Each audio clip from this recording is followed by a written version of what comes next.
తెలంగాణ ప్రభుత్వ విప్ ఆది శ్రీనివాస్ మాట్లాడుతున్నారు. లైవ్ చూద్దాం. నాయకులు పెట్టుకోవచ్చట. ఇక్కడ ఇందిరా మిల్లుకు దేశవ్యాప్తంగా నిరుపేదలందరూ కూడా ముందుగా గుర్తించి ఇల్లు ఇచ్చింది ఇందిరమ్మ. అలాంటి ఇందిరమ్మ పేరిట మేము ఇందిరా మిల్లు ఇస్తా అంటే కూడా ఏదో ఆయన మాట్లాడినటువంటి మాటలు. ఈరోజు నక్సలైట్గా ఉన్నటువంటి వాళ్ళను వాళ్ళ పార్టీలో చేర్చుకొని ఎమ్మెల్యే టికెట్ ఇవ్వచ్చు, ఎంపీ టికెట్ ఇవ్వచ్చు, వాళ్ళ పేర్లను అధ్యక్షుల పేరు కూడా చూడడానికి అవకాశం ఉంటుంది. కానీ ఈరోజు ఈ విధంగా ఓ తెలంగాణ వాదైనటువంటి తెలంగాణ రాష్ట్రం కోసం పోరాటం చేసినటువంటి ఓ గద్దర్ గారి పేరు ప్రతిపాదిస్తే ఇంత ఎందుకు రాద్దంతామని అడుగుతున్నా. గద్దర్ గారు సరే ఆయన భావాలు వామపక్ష భావాజాలంతో అంటే భావాలు ఏవైనప్పటికీ అభిప్రాయ భేదం ఏది ఉన్నప్పటికీ భిన్నాభిప్రాయం కనిపించినప్పటికీ లక్ష్యం ఒకటి, తెలంగాణ రావాలి, తెలంగాణ ప్రజల కళలు సాకారం కావాలని చెప్పని వారి ఆ ఆలోచనతోటి వారికి ఉన్నటువంటి భావంతో పాట రూపంతో మాటల రూపంతో వారికి ఉన్నటువంటి ఆలోచనతో తెలంగాణ కోసం పోరాటం చేసినటువంటి ఒక గొప్ప నాయకుడిగా గద్దర్ గారిని అనేక లక్షల మంది గుండెల్లో గద్దర్ గారు ఉన్నారు.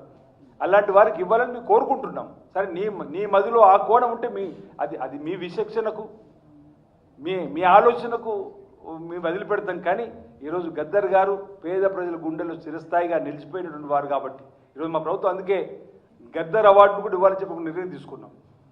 ఈరోజు ఒక జీవితంలోకి వచ్చిన తర్వాత ఒక్కొక్క స్థాయిలో ఒక్కొక్క రూపంలో పనిచేస్తూ ఇప్పుడు నేను ఆ మాట అంటే మరొకరికి వచ్చింది అంటే మళ్ళీ విమర్శలకు గురవుతుందేమో.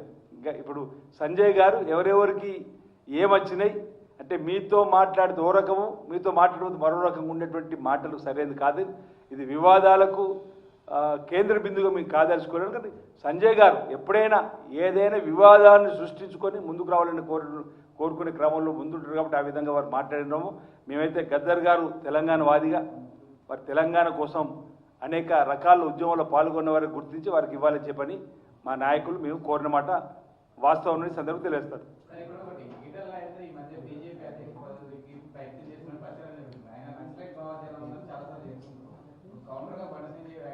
నేను అదే అంటున్నాను. ఇప్పుడు నేను నక్సలైట్లో పనిచేసిన వారికి ఎమ్మెల్యే టికెట్ ఇవ్వచ్చు, మీరు ఎంపీ టికెట్ ఇవ్వచ్చు, వారిని మీ అధ్యక్ష పదవి కోసం పేరు పరిశీలిందని అనుకోవచ్చు.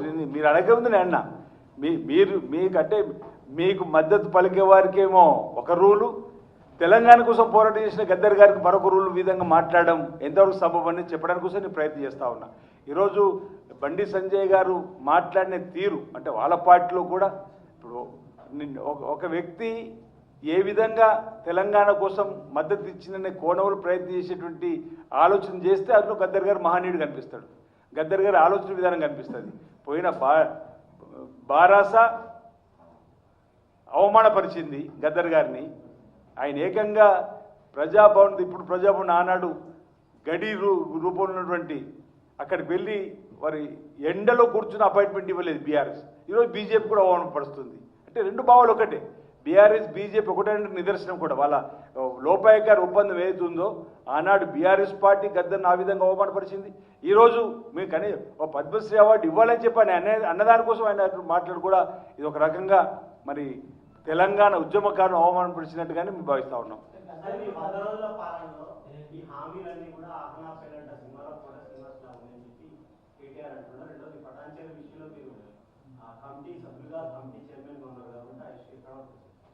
ఇప్పుడు అహనా పెన్నంటే సినిమాలో కోట శ్రీనివాసరావు పాత్ర బీఆర్ఎస్కు అచ్చు గుద్దినట్టుగా సరిపోతుంది. ఈరోజు మేము 25,25,000 కోట్లు 25,25,000 కుటుంబాలకు 21,000 కోట్లు నిధులు మంజూరు చేసి వారి ఖాతాలోకి మళ్ళించిన మాట అహనా పెన్నంట్లో సీనా. రైతుల ఖాతాలకు వెళ్ళి రైతులు మళ్ళీ తిరిగి లోన్ తీసుకున్నారు లేదా?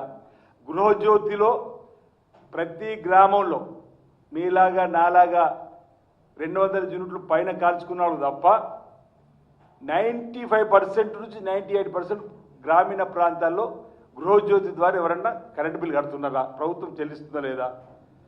అంటే వాడు అంటే మాట్లాడిందే మాట్లాడంగా మా ప్రజలను తప్పుదారి పట్టించే విధంగా ఈరోజు 10 లక్షల రాజీవ్ ఆరోగ్యశ్రీ కార్యక్రమం చేసుకున్నాం. అంటే ఇప్పుడు గల్ఫ్లో మరణించిన వారికి ఆనాడు వాళ్ళు బొంబాయి భీవండి దుబాయ్ బతుకులు మారుస్తాం మా అధికారులకు వస్తే 5 లక్షల రూపాయలు గల్ఫ్ కార్మికులకు ఎక్స్గ్రేషన్ రూపాయలు ఇస్తా ఉన్నారు. పార్థివ దేహాలు శవపేటికల రూపంలో